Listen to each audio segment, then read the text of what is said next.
저는 오늘 말씀을 묵상하면서 이런 생각을 해봤습니다. 이런 제목을 달아봤습니다. 하나님의 뜻을 이루는 그 한 사람. 하나님은 사람을 통해서 이 땅에 뜻을 행하십니다. 그렇기 때문에 하나님의 뜻이 이루어지는 데에는 하나님의 도구가 되는 그 한 사람이 꼭 필요한 것이죠. 오늘 말씀 보면 하만이 이제 모르드게와 유대 민족을 말살시키기로 했다는 소식이 유대인들 사이에 쫙 퍼졌습니다. 이 말들은 유대인들이 얼마나 두렵고 낭망이 됐겠습니까? 이에 모르드게는 네시 하닥이라는 사람을 통해서 에스더에게 이 사실을 다 알립니다. 왕에게 가서 이 소식을 알리고 왕의 마음을 움직여서 유대 민족을 구할 사람은 왕비 에스더밖에 없다, 그렇게 모르드게가 생각했기 때문입니다. 이 말을 들은 에스더는 왕에게 나가서 정말로 유대 민족을 말살의 위기에서 벗어나게 합니다. 하나님의 백성을 살리는 것은 하나님의 뜻입니다. 근데 그 하나님의 뜻이 이루어지기 한 그 한 사람은 누구였습니까? 바로 에스더였습니다. 여러분, 우리 가정을 행복하게 하는 것이 하나님의 뜻인 줄 믿습니다. 우리 교회를 은혜롭게 하는 것이 하나님의 뜻입니다. 이 세상을 구원하는 것이 하나님의 뜻입니다. 그런데 그 뜻이 이루어지게 할 한 사람이 필요합니다. 바라기는 저와 여러분이 그 한 사람이 되기를 간절히 소망합니다. 우리가 이를 위해서는요, 더 큰 것을 볼 줄 알아야 됩니다. 제가 이전에 말씀드린 것처럼 이 페르시아의 법에 의하면요, 왕이 오라고 했는데 오지 않으면은 죽습니다. 왕의 말을 무시했기 때문에 그렇죠. 반대로 왕이 오라는 말 하지도 않았는데 왕에게 오면 그 사람도 죽습니다. 왜냐, 왕을 해치러 오는 것으로 간주되었기 때문입니다. 에스더는 이제 그렇기 때문에 16절에서 이렇게 말합니다. 규례를 어기고 왕에게 나아가리니 죽으면 죽으리이다 하니라. 규례를 어겼다는 말은 뭐예요? 왕이 오라고 하지도 않았는데 에스더는 이제 나가겠다는 거거든요. 그렇기 때문에 에스더는 가는 중간에 죽임을 당할 수도 있습니다. 그럼에도 불구하고 왕에게 나아가서 유대 민족을 살리는 이 일을 하겠다는 것입니다.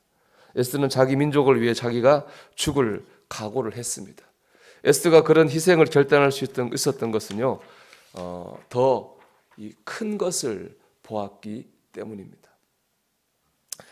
우리는 이기적인 시대에 살고 있습니다. 너나 할 거 없이 다 어느 때보다 자기를 중요하게 생각하는 것이 당연하다고 생각하는 시대입니다. 내 생각, 내 감정, 내 이익, 내 신앙, 내가 중요하죠. 그런데 여러분, 우리가 하나님의 뜻을 이루는 사람이 되려면요, 좀 더 큰 것을 볼 수 있어야 됩니다. 주님이 말씀하셨잖아요. 무엇을 먹을까, 무엇을 마실까, 무엇을 입을까 하지 말라. 너희는 먼저 그의 나라와 그의 의를 구하라. 그 다음에 모든 것을 너희에게 더하시리라. 우리 눈앞에 보이는 것만 볼 것이 아니라 먼저 더 큰 것을 보아야 됩니다. 하나님의 나라와 의를 보아야 됩니다. 그럴 때 결단할 수 있는 겁니다. 에스더는 가만히 있으면 왕비로 편안히 살 수 있습니다. 하지만 모든 것을 내려놓고 각오를 가지고 왕에게 나아갔습니다. 자기 자신보다 민족 구원이라고 하는 것을 하는 더 큰 것을 먼저 보았기 때문에 그렇습니다. 나보다 먼저 가정을 봐야 됩니다. 나보다 먼저 교회를 봐야 됩니다. 나보다 먼저 이 세상을 구원한다고는 하나님의 뜻을 봐야 됩니다. 그럴 때 우리는 우리를 통해서 하나님의 뜻이 우리의 삶의 지경에 이루어지게 할 수가 있습니다. 바라기는 더 큰 것을 볼 수 있는 저와 여러분 되기를 주님의 이름으로 축원합니다. 두 번째는 하나님께 소망을 두고 기도해야 됩니다. 유대 민족을 위해서 자신을 찾아온 모르드게에게 에스더는 뭘 부탁합니까? 기도를 부탁합니다.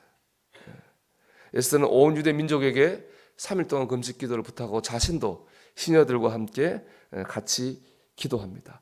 여기서 모르드게와 에스더의 아주 차이가 드러납니다. 모르드게는 누가 희망이라고 생각했습니까? 에스더. 에스더만이 우리 민족을 살릴 수 있는 유일한 희망이라고 생각했습니다. 하지만 에스더는 그렇게 생각하지 않았어요. 내 힘으로 해결할 수 없다고 생각했어요. 그러니까 뭘 부탁했습니까? 기도를 부탁했잖아요. 에스더는 하나님만이 소망이라고 생각했습니다. 모르드게는 사람이 소망이라고, 하지만 에스더는 하나님이 소망이라고 생각한 것이죠. 그래서 기도했습니다. 여러분, 하나님만이 소망입니다. 기도가 소망입니다. 하나님의 뜻을 이루는 도구 되는 사람은 사람을 의지하거나 세상적인 방법을 앞세우는 사람이 아니라 하나님을 소망으로 삼고 기도하는 사람입니다. 여러분, 우리 가정을 복되게 할 수 있는 소망이 누굽니까? 하나님이죠. 우리 교회를 은혜롭게 할 수 있는 분은 누굽니까? 하나님입니다. 이 땅을 구원할 분은 누군가요? 하나님입니다. 하나님이 우리의 소망입니다. 그래서 우리는 사람을 의지하거나 세상적인 방법을 앞세울 것이 아니라 먼저 기도해야 됩니다. 하루 해서 안 되면 이틀 기도해야 되죠. 일주일 기도하는 겁니다. 40일 기도하는 거예요. 그냥 기도해서 안 되면 철야 기도하는 거죠. 금식 기도하는 겁니다. 우리는 기도로 하나님께 매달려야 됩니다. 그럴 때 하나님의 뜻을 이루는 에스더 같은 삶을 살 수가 있습니다. 조지 뮬러 목사님은 고아의 아버지로 유명하죠. 많은 고아를 돌봤습니다. 또 동시에 그는 기도의 사람으로도 유명합니다. 그 조지 뮬러 목사님의 자서전을 보면은 이분은 고아원 사역에 뭔가 필요한 거 있으면 사람에게 먼저 연락하거나 찾아가지 않았어요. 기도했어요. 빵이 필요하면 빵을 달라고 기도하고, 또 뭐가 필요하면 옷이 필요하면 옷이 달라고 기도했습니다. 그렇게 5만 번 기도 응답을 받았다고 하고요. 그 과정을 통해 3,000명의 고아를 돌보셨다고 합니다. 재밌는 거는 우리도 기도하다 보면 기도가 안 될 때가 있잖아요. 여러분. 기도의 문이 막힐 때가 있잖아요. 그럴 때 이 조지 뮬러 목사님 어떻게 했을까요? 기도를 더 잘 할 수 있는 마음을 달라고 또 기도하셨대요. 기도문이 막힌 것도 기도로 풀어내신 거죠. 온전히 기도로 사역하신 겁니다. 하나님께만 소망을 두고 기도할 때 하나님의 뜻을 이루는 귀한 도구로 쓰임을 받았습니다. 여러분, 하나님께 소망을 두고 기도하십시오.